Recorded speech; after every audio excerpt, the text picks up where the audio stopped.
Fala galera do Dojo, bem-vindo novamente ao curso Maratona Java. Como sempre, agradecimento e um abraço muito especial para toda essa galera que é membro do nosso canal. Na aula de hoje nós vamos falar sobre testes unitários. Bom, então, para começar, o que são testes?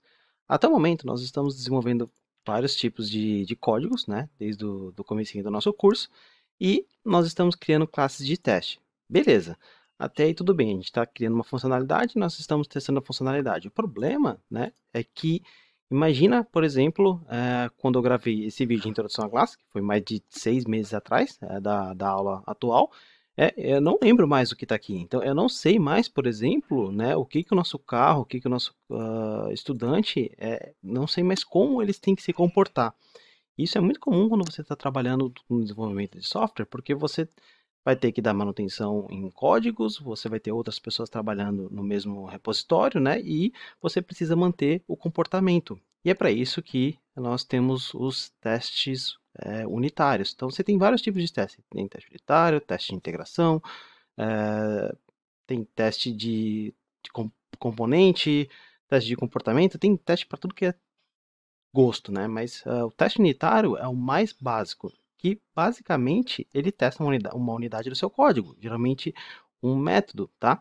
Então a gente vai fazer um exemplo bem simples aqui para mostrar como é que funciona testes unitários, né? E é extremamente importante porque 90% das pessoas que eu rejeito quando eu estou fazendo entrevista são pessoas que não escrevem testes unitários.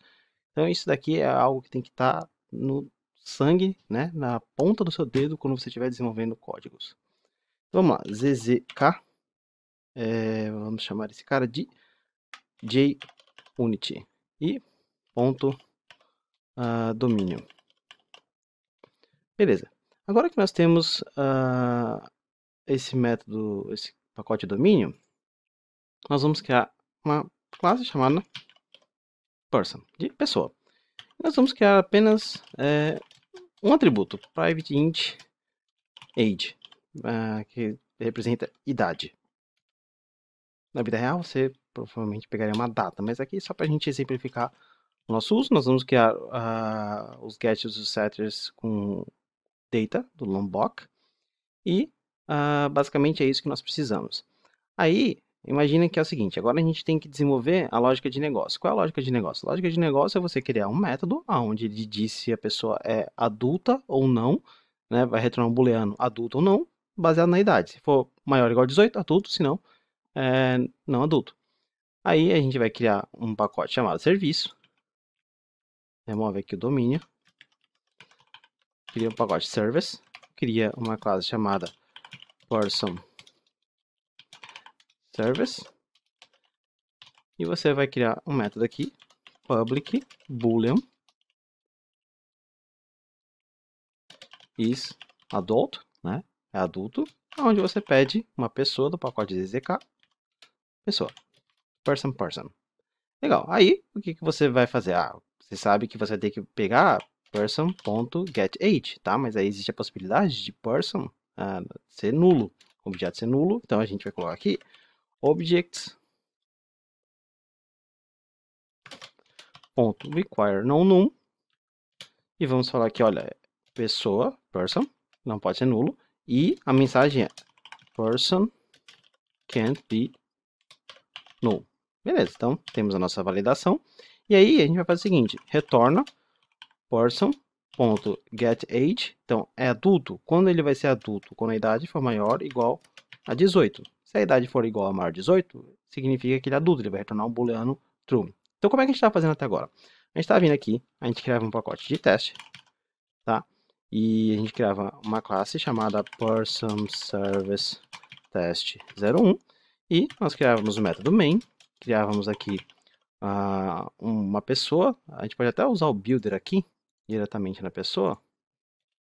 Na verdade a gente pode usar allArgsConstructor, né? Que aí ele vai adicionar todos os métodos, todos os atributos que você tem, perdão, no construtor. Então a gente pode fazer o seguinte, person, do pacote exk, né? Você pode importar aqui, person, recebe new person, e você precisa passar uma idade. Então vamos passar aqui 15.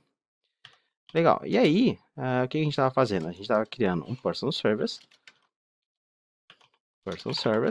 recebe new person service, aonde nós passávamos aqui person service.isAdult e a gente passava esse person. Aí a gente estava fazendo o quê? A gente colocava um log ou um system.println. Então a gente já sabe como trabalhar com log, então log for j2, né? E a gente coloca aqui log.info e coloca uma mensagenzinha aqui, por exemplo, is adult, e passando com vírgula aqui, pronto. Então basicamente era isso que a gente está fazendo, Ctrl Shift F10.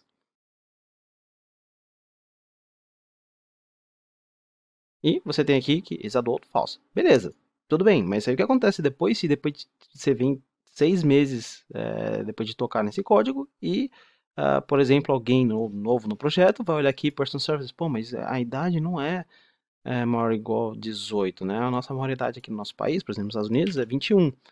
E aí, o que acontece? Você executa aqui, Ctrl Shift F10. Então, continua como falso, mas aí tem um problema, né? Você estava esperando 18. Você trocou para 21 e o seu código continuou funcionando. Então, como é que você tem garantia de que uma mudança não vai afetar outros códigos, não vai afetar outros sistemas utilizando o seu código? E é para isso que existem os testes unitários, que basicamente todas as vezes que você faz um código, você cria um teste, né? E você testa todo o seu sistema. E você vai ver se sua alteração afetou outros pedaços de código. Vamos fazer então a criação dos nossos testes. A primeira coisa é você precisa de uma biblioteca. Nós já estamos trabalhando com Maven, então a gente pode adicionar uma biblioteca, né? Um código que já trabalha justamente com essa parte de teste, já facilita para a gente, porque ele tem várias funcionalidades que vão facilitar a nossa vida durante a criação dos testes. E a mais famosa de todas é a JUnit, que está na versão 5. Então você vai lá, você digita aqui JUnit Maven, e você faz o download da versão mais recente, que é a JUnit Jupyter. Tá? A versão estável é a 5.7.2. M1 significa milestone. Milestone, milestone, significa que ainda está em fase de desenvolvimento. Tá? Então, eu vou pegar aqui 5.7.2, que é a mais estável, tá? Mas você pode pegar a 5.8 se já estiver disponível. Geralmente não muda muita coisa. E aí você faz o seguinte, você vai adicionar aqui como dependência, tá? E aí você clica aqui nesse botãozinho do Maven, ele vai fazer o download do JUnit. Você pode ver aqui no External Libraries que agora você tem o JUnit Jupyter como dependência, significa que você precisa dele, tá? E aí o padrão é as classes que você vai testar tem que vir aqui para esse pacote. Você tem o src main java aqui, então src main java, e você tem src teste Java. Então, os testes vão ficar aqui. Por quê? Porque o Maven já reconhece que os testes vão estar aqui dentro. E aí eu vou fazer o seguinte, eu não quero criar manualmente. Então, eu vou aproveitar o IntelliJ. E vou fazer o seguinte, eu vou clicar aqui, ó, na nossa classe, qual a classe que você quer testar. A gente não precisa testar essa classe de teste, tá? A classe person, tá? Varia, tem gente que testa, para saber se, por exemplo, o get e o set está funcionando, se, por exemplo, não existe get e assim por diante, tá? Mas eu particularmente, eu testo a camada de negócios, tá? Tem algo que nós chamamos de cobertura de código, que é se os seus testes ele passa por todo o código que foi desenvolvido, tá? Então, tem gente que considera isso extremamente importante, mas para mim você testar a funcionalidade é mais importante do que a cobertura, né? Porque consequentemente a cobertura vai vir por causa da funcionalidade que você está testando. Então eu vou fazer o seguinte, tá vendo aqui, ó, Person Service, né, que é onde está a minha lógica de negócio. A gente ignora o teste, porque agora a gente não vai mais utilizar o teste, a gente vai utilizar o Unit Test. E aí eu vou fazer o seguinte, Alt, Enter, tá vendo aqui, ó, Create Test. Clica aqui, aí ele vai perguntar qual é a biblioteca, né, a JUnit 5 que nós estamos utilizando, né, você tem várias, mas nós vamos utilizar a JUnit 5, que é uma das mais famosas. Aí o pacote geralmente é o mesmo pacote, né, que você tem aqui no src Java, mas vai ser agora no teste Java. E aí você tem esse setup before, after, que geralmente é o que você quer que aconteça depois de cada método. E ele já pergunta, ó, você quer criar um método para testar esse isAdult? Né? Então a gente pode até marcar aqui e apertar OK. Mas aí vem uma coisa que a gente precisa tomar cuidado depois. Então legal, eu tenho esse teste, tá? Como é que eu rodo o teste? Tá vendo aqui, ó? É como se fosse a nossa classe de teste. Então geralmente é o nome da classe seguido de teste. E se você for ver o pacote, né? É basicamente o mesmo pacote, né? Mas a diferença é que esse pacote agora está dentro da parte de teste. Pode ver que a letra dele deixa até verdinho. Então, o que eu vou fazer? Eu quero testar a funcionalidade. O que é a funcionalidade? A funcionalidade é, ele vai ser adulto se a idade for maior ou igual a 18. Então, eu vou voltar aqui, né, para maior ou igual a 18. Então, a gente primeiro precisa criar o objeto que nós temos exatamente o nosso teste. Eu preciso primeiro de uma pessoa, então eu crio uma pessoa do mesmo jeito, person, recebe new person. E eu vou passar aqui, person com idade 15. Se você está passando um person com idade 15, o que você espera? Você que desenvolveu o código, o que você espera? Você espera que seja não adulto, você espera que o retorno do person service, que a gente vai criar aqui também, recebe new person service, ele retorne falso.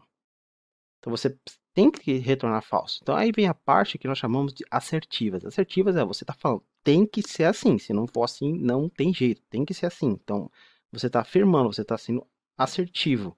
Então o pacote de JUnit, ele tem vários, dentro desse assertions, eles têm vários tipos de assertivas. Então, tô fazendo uma assertiva que o código que eu vou passar é true, ou que o código que eu estou chamando, ele lança exceção, ou que o código que eu estou chamando, ele é igual a alguma coisa. Então, o que eu quero fazer? Eu quero verificar se o meu person service, quando passando essa pessoa com idade 15, ele retorna falso. Então, tem duas formas de fazer. Assert equals, tá vendo aqui, ó? Então, assert equals, primeira parte é o que é esperado. O que eu espero se eu chamar o person service ponto isAdult, passando uma pessoa com 15? Eu espero que seja falso.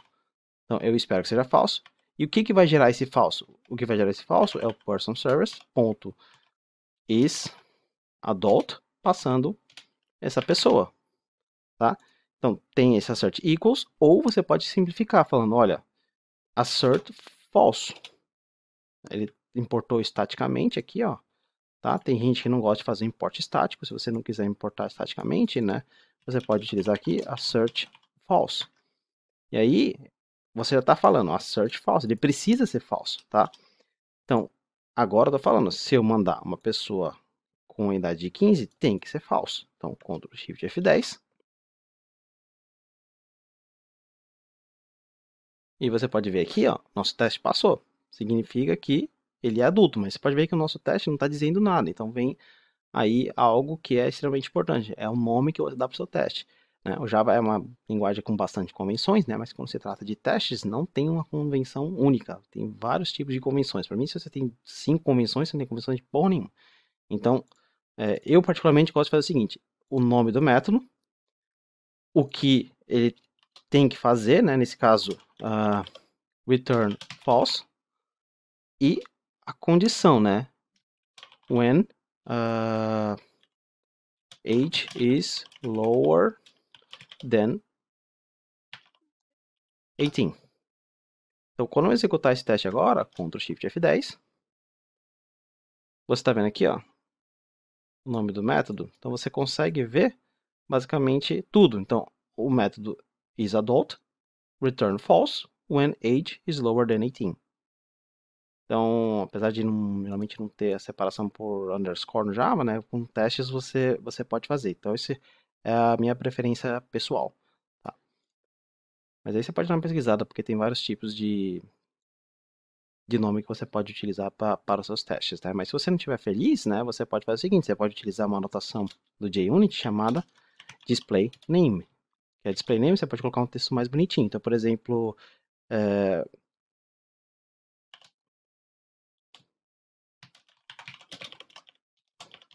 a person should be